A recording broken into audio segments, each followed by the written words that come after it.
أعوذ بالله من الشيطان الرجيم بسم الله الرحمن الرحيم الحمد لله رب العالمين الصلاة والسلام على رسول كريم وعلى آله وصحبه أجمعين رب اشرح لي صدري ويسر لي أمري واحلل عقدة من لساني يفقه قولي. So there's so much in the opening chapter of the Quran, the Surah al-Fatiha. And we will stay a little bit more with the Surah al-Fatiha, just because it is a summary of the Quran. It is so important for us to constantly re-engage with the wisdom that Allah has provided in this important chapter.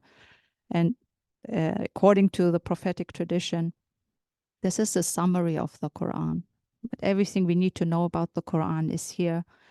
And so we will go back to reflect on some of the verses, and I try to provide as best as I can a little bit of what I understand with these verses. So this section is concerned with the straight path. This is something that we always offer as a supplication, as a dua, as a prayer when we recite the Surah al-Fatiha, the first chapter of the Quran. And we pray, اهدنا الصراط المستقيم. Oh Allah, guide us to the straight path. اهدنا الصراط المستقيم. And there are different translations for the straight path. So in some translations, you see it is the middle path, and also Allah describes the Muslim community as an ummatul wasat, as a community of the middle way. It's a community that strives to live in balance. It's a community that strives to live in moderation. It is a community that avoids extremes. It's very important. No excess in anything, trying to strive and walk the middle path, the balanced path. And this is ultimately also the path of peace. To attain peace, you're trying to live a life that is in harmony with yourself, with your creator, and with the creation. So let's focus a little bit about how is this straight path described, the sirat al-mustaqim, or this path of moderation? What does it mean to be a moderate Muslim, a moderate believer, or a believer who affirms the middle path, the one who avoids extreme? And I found this section very interesting. It has so much to provide to us in terms of its wisdom. And it goes deeper what Islam has in mind when it comes to a life that is trying to live a life of harmony and balance and moderation. So it says here, know that the straight path is justice. Know that the straight path is justice, consisting of the blending and summary of wisdom, hikmah, chastity, ifa, and courage, shaja'a, which are the mean or middle way of the 3 degrees of man's 3 powers. So the straight path is justice, but when we think of justice, the path of moderation, oftentimes in the Risale-i Nur, justice, al-adl, is always defined as the path of, what do you say, proper, it's a path of exact measurement. It's a path of order. It's a path of harmony and balance, of exact arrangement and alignment. There's so many words when we think of adala. Adala literally means to put everything in its proper place, everything. So what we observe in the creation, in the book of the universe, in the cosmos, that everything has its own perfect place according to its needs and skills and passions and faculties and abilities. So that's when we have to think about when we think of justice. Justice is conveying the meanings of measurement, right alignment, right arrangement, proper collaboration, proper coordination, proper relationships, harmony, order, balance. And those are the things that are constantly reiterated in the Quran. right? When the Quran talks about mizan, the scale, the scales of justice, everything is weighed in such intricate measurements. Al-Qadar means exact measuring out. Everything in life is exactly measured out, right? And so there's a lot here already. When we think of justice, there's exact measurement, exact weight, intricate. And a lot of scientists actually say that, the evidence for uh, a creator is the fine-tuning argument, the argument of fine-tuning. The creation is so fine-tuned, the universe, that there's no doubt that rationality is embedded within the cosmos. That there's a huge, amazing rational mind at play, such mathematical order that it's impossible to say that coincidence or randomness uh, is happening. That is so unacceptable, right? It's irrational to say that, because there is a highest mathematical order, a highest fine-tuning, a highest measurement, an intricate collaboration, coordination, communication at play that all feeds into our understanding of justice. So the straight path is justice, consisting of the blending and summary of wisdom, chastity, and courage, which are the mean or middle way of the degrees of man's three powers. So every human being has three powers. Every human being is born with three innate powers. This is really important. And we'll go into what are these three powers. To explain, when Allah, may He be exalted and glorified, housed the spirit, the ruh, in the human body, in man's body, which is changing, needy, and exposed to dangers, He deposited three powers in it to ensure its continued existence. So the ruh is in this body, housed, right? This is the ruh. We talked about this, that the ruh, the sources, the scholars are silent on the ruh, because there is little what Allah tells us about the ruh. And the Quran tells us that only Allah knows the nature of the ruh. The ruh was breathed into the human being by Allah, and it's a mystery. But this ruh, this divine spark, was placed by Allah into our bodies. But this body is changing and needy and exposed to dangers, right? We are constantly changing. Our body, our physical appearance is constantly changing. And we are also beings that are in constant need. Our needs are endless. And we are also faced by threats, by dangers. But in this human body, with the ruh at its core, there are three powers. The first is the power of animal appetites to attract benefits. The second is the power of savage passion to repulse harmful and destructive things. The third is the power of angelic intellect to distinguish between benefit and harm. So the first power is animal appetites to attract benefits, what we call al-quwa al-shahwa, right? So animal appetites, shahwa. Basically, you are in constant need of food. You are in need of physical blessings, of material blessings. So there is this animalistic side within us, right? The shahwa. We need things, our physical and bodily existence, to continue and sustain ourselves. We need to feed ourselves. We have needs, physical needs, material needs, bodily needs. And this is called al-quwa al-shahawiyya, quwway shahawiyya. So the shahwa within us increases. There is an appetite to feed those needs, right? Because we are needy and changing. And it's also not just the material things that we need, like food and water and all of that, the minerals and the vitamins and all of that. But it's also very much, it could be also the physical needs, like sexual desires. Those are also physical needs, right?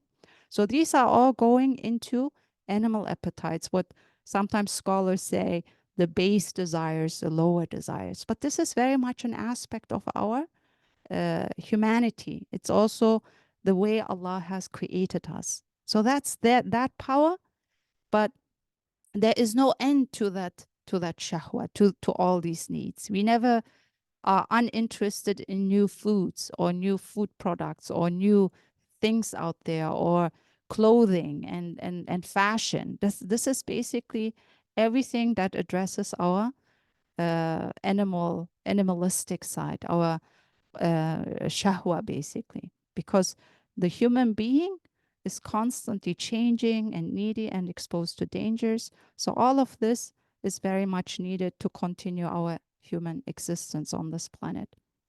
The second, the power of savage passion to repulse harmful and destructive things. There's another power, the power of savage passion, or the power of anger, right? Which is called al-quwa al-ghadabiyya, kuvve ghadabiyya in Turkish.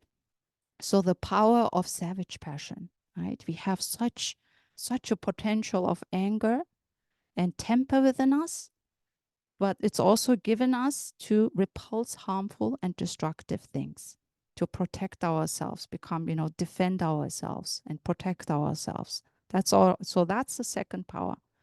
The third power of angelic intellect to distinguish between benefit and harm. So Allah gave us also the power of reason, which is called al-quwa al-aqliya, quwa aqliya. So these are the three powers. And this aql, or this power of reasoning, is needed so we can make decisions, so we can discern between what is useful and what is harmful. So those powers are all innate to the human being. But now this is very important. However, since his wisdom, Allah's wisdom, necessitated that humanity should achieve perfection through the mystery of competition, right? So the power, these powers are there, and Allah's wisdom necessitates that humanity should achieve perfection, should advance and develop, thrive and flourish through the mystery of competition. But Allah placed no innate limitation on these powers as He did on those of other living beings. SubhanAllah. Now it's getting really interesting. The human being has no limitations to these powers. There's no limit, there's no gate to those three powers. Shahwa, animal appetites. You have an appetite for everything. There's nobody that can stop you, who can stop you. You can, eat appetite for endless things. There's no innate limitation to that compared to other living beings. How do we see that? SubhanAllah, I watched a documentary where little baby turtles came out at the shore of the ocean, at the beach, little baby turtles. And Allah has created them in the way they immediately know where they need to go. So they're entering the ocean. So when the moment they come out of the eggshells, they crawl into the ocean. And then those seagulls were waiting, or as far as I remember, birds, and they need to eat. And they want to eat these baby turtles. But what is so interesting, they only go eat one or two, max. That's it. That's their need. And there's a limit. Allah has created such a limit on these living beings. He says, two and no more. SubhanAllah. And that's how Allah put on every living being an innate limitation so that they do not cross over those holy boundaries and these divine borders and limitations. Every living being knows its limits. But if you think about the human being when it comes to animal appetites, look at the world and how we go and treat those turtles. We would take all of them because of this limitless appetite, right? And this nafs that dictates to you, you need all of this and you have to make money out of these turtles. So overfishing is very much an issue. right? Killing so many species. Just this morning, I was reading in the news that the white rhino, only 2 are left on the planet. And first time that they created a rhino baby through IVF and tried to implant it in a female rhino to try to continue the species. Only 2 are left. Why? Because the human being has killed all of the rhinos on this planet. Why? Because of the power of animal appetite. Because of this desire, this greedy, low desire, arrogant desire to try to kill those animals, sell them for a worldly gain, some benefit, some profit. And so you see what the danger of this power of animal appetite can do to other living beings, other creations of Allah, other creatures on this planet, literally extinct from the planet. Only 2 rhinos left, and those 2 are female, and they can't, of course, because there's no male, so they can't reproduce. But it's because of the innate animal appetite of the human being with no limitations, crossing over and going into extremes, right? You see already how the straight path is not maintained, and going into the extreme and killing the other species and fellow creatures for a low base desire of worldly benefit and profit. And in that regard, causing an imbalance and anarchy and disruption in the universe. Huge crime towards other fellow creatures who are inherently sacred by Allah. So you already see what it entails to keep your animal appetites in balance, in check, in moderation. Those seagulls who only eat 1 or 2 turtles have huge respect for Allah's divine boundaries. They follow their innate limitations. But with human beings, there is no limitation. The human being thinks he is free, right? Free, but his freedom, his appetite for absolute freedom becomes somebody's enslavement and oppression. And somebody's freedom is limited, becomes limited through his greedy understanding for animal appetites or desire for absolute freedom. This is very important to understand, because here the understanding of the Sharia goes deep to really go inside, understand the powers you have. Oh, I have this quwwa al-shahawiyya. I have this power of animal appetites. I want everything.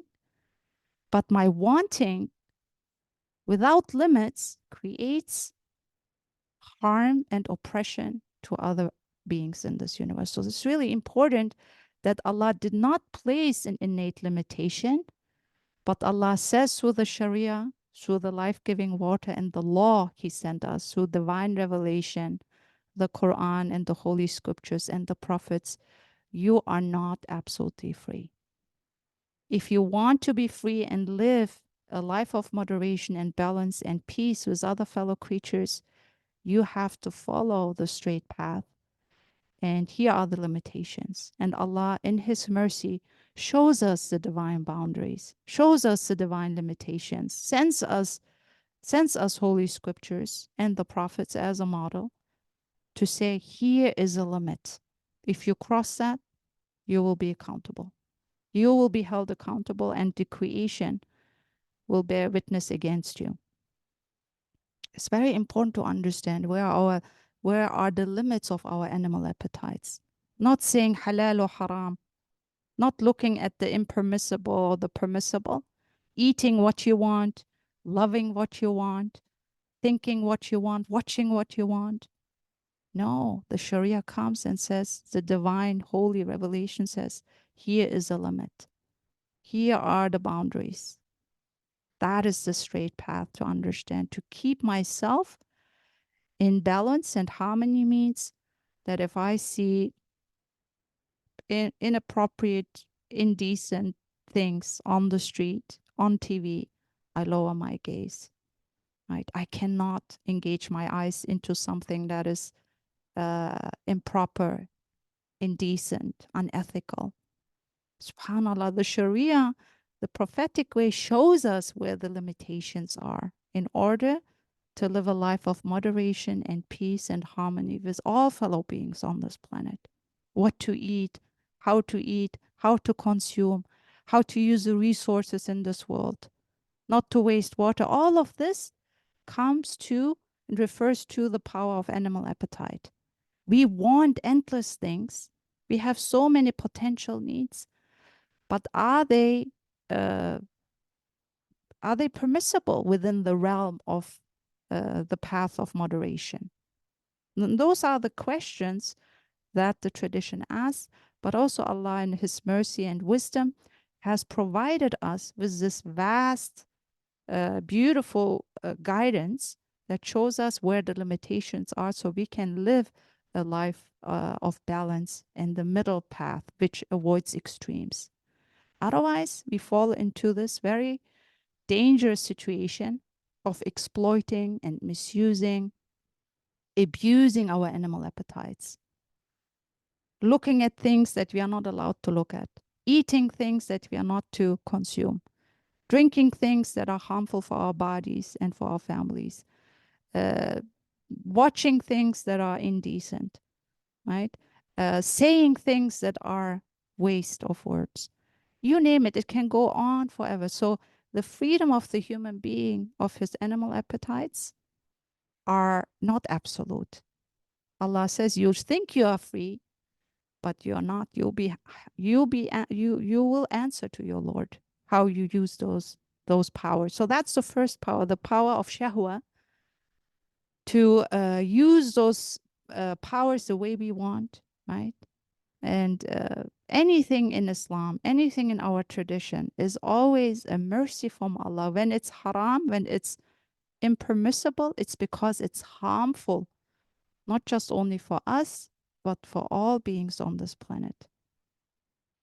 And so the way how we use our emotions, right? Even our sexual desires, the understanding of modesty and relationships.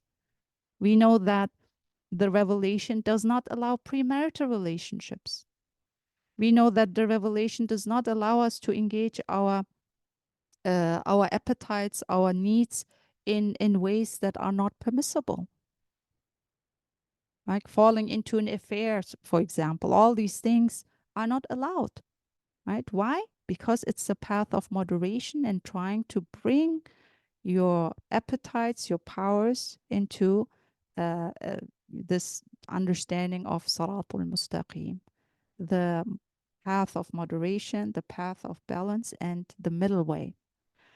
And so it says here, Allah did not place any innate limitation on these powers as He did on those of other living beings. He did, however, limit them through the Sharia. For the Sharia, it prohibits excess, ifrat, and deficiency, tafrit, and enjoins the middle way.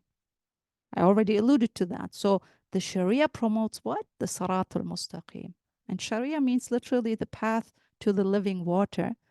We understand it as a law, but the law is life-giving. Everything that Allah provides us as a guidance. Allah does not force us. He wants us to freely, consciously surrender and avoid excess or deficiency. And when we do that, we are on this middle way, which is called the way of moderation, wasat. And this is what is inferred by the verse, pursue then the right course as you have been bidden. So in the absence of any innate limitation, 3 degrees arise in the 3 powers.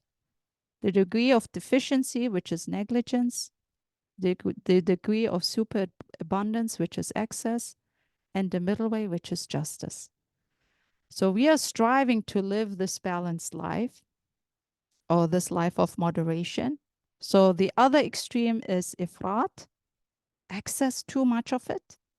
And the other one is deficiency, tafrit. The middle way is justice, perfect alignment, perfect arrangement, harmonious relationships with all fellow beings on this planet, respecting their rights and their dignity and their sacredness, and then being at peace with ourselves fully. That is That is the middle way. This way is justice. So now he explains further how these powers play out in these three categories. So deficiency in the power of intellect is stupidity and foolishness. And its excess, perfidious deception, and over meticulousness and trivialities. And its middle way is wisdom.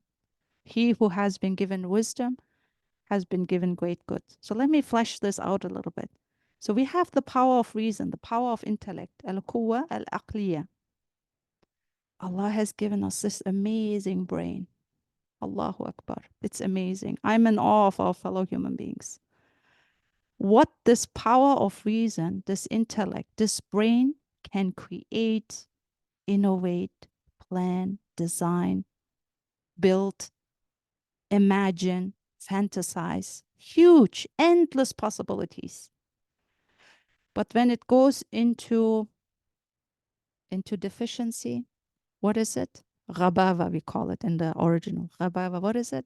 Stupidity, foolishness, indifference, no concern whatsoever for anything. And subhanAllah, you meet those people in your life. They are not interested in anything other than their own benefit.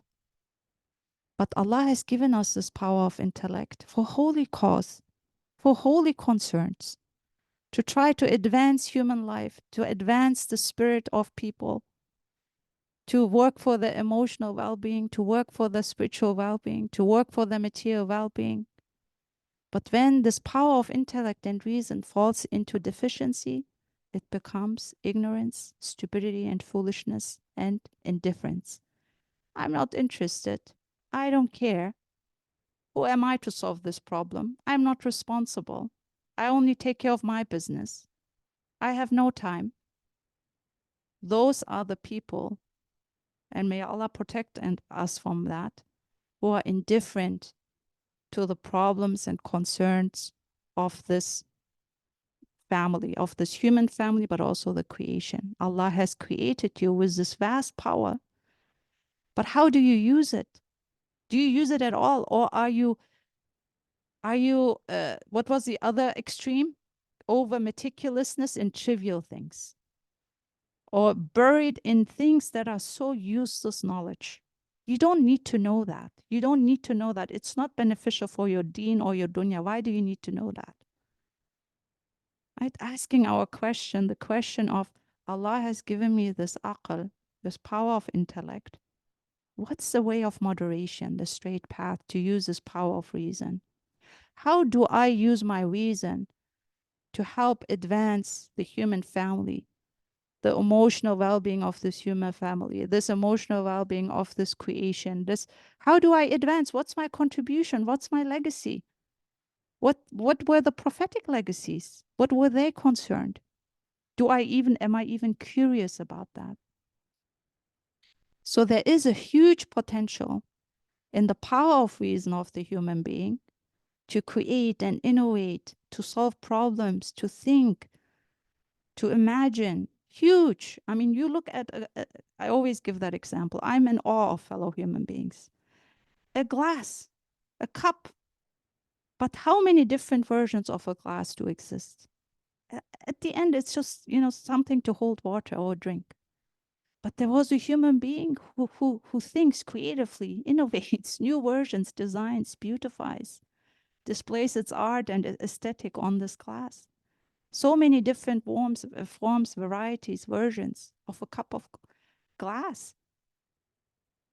That is the power that Allah has given us. But at the same time, the question is, what do I do with this power that has no innate limitation? Anything that we can imagine is possible. Right? Years ago, people couldn't imagine maybe phones without, cell phones. But they used their power of reason, right? It was not an existential need, but there was a fantasizing imagination using that power of intellect to create that device. And Allah made it possible. So, but Allah has given us this intellect, this power of reason. To use it, what? On the middle way is wisdom, hikmah.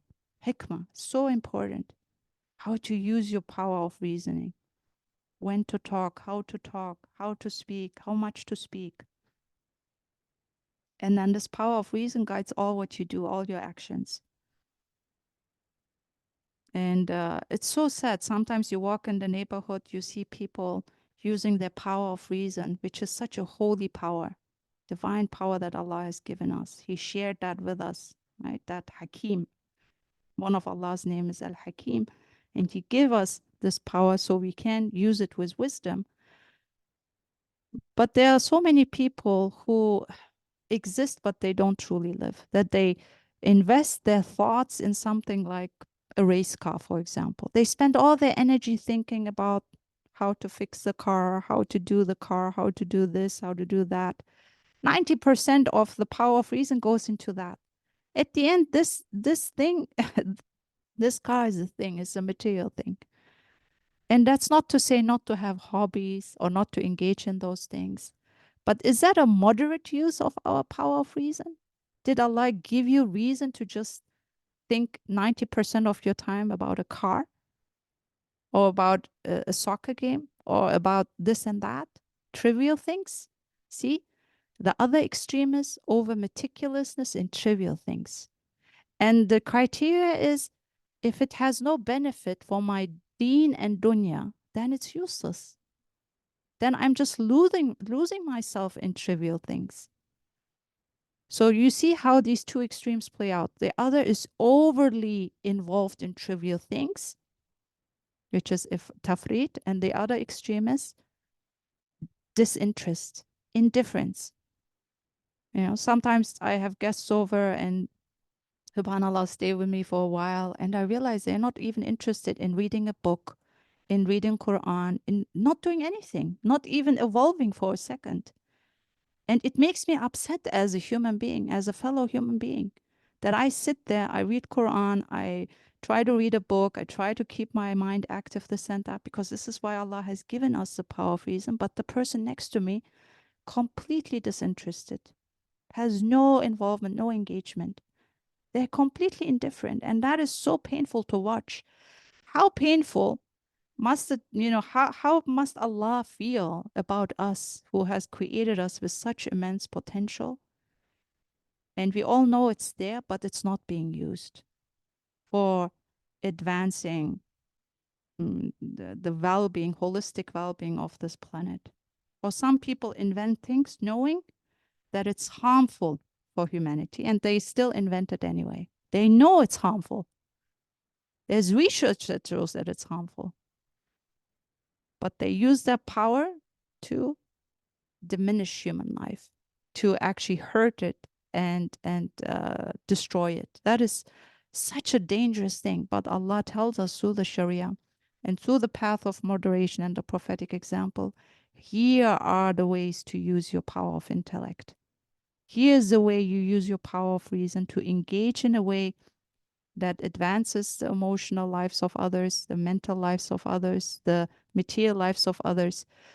If I create this, if I invent this, is it useful for the creation? If I engage in this knowledge, is it beneficial to other lives?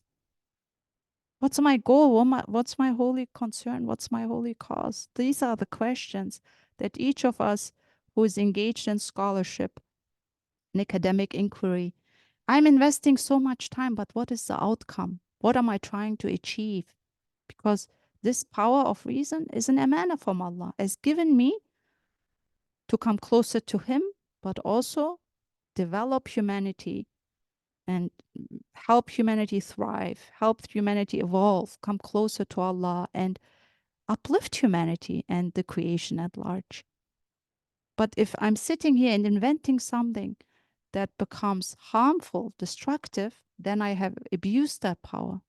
I have misused that power, and I will be held accountable. So the way of wisdom is that we use the power of reason in a way that is in accordance with prophetic guidance and see where we invest our intellect. There's so much knowledge in this time and age, so much, so many books to read, so many outlets to engage. But life is limited, so we have to set priorities. We have to make things, we have to engage with things that are really advancing our overall well-being, the well-being of others, and then give our focus there, see that this is it's essential, and that is to seek wisdom from Allah. He's the source of wisdom. Ya Allah, allow me to use my powers in a way that is pleasing to you and honoring the creation. Even that we can be, as we feel sometimes confused how to do it. When we are searching and discerning our path forward, is huge. Our weapon, our resource is prayer, that Allah guides us in our effort and in our enterprise.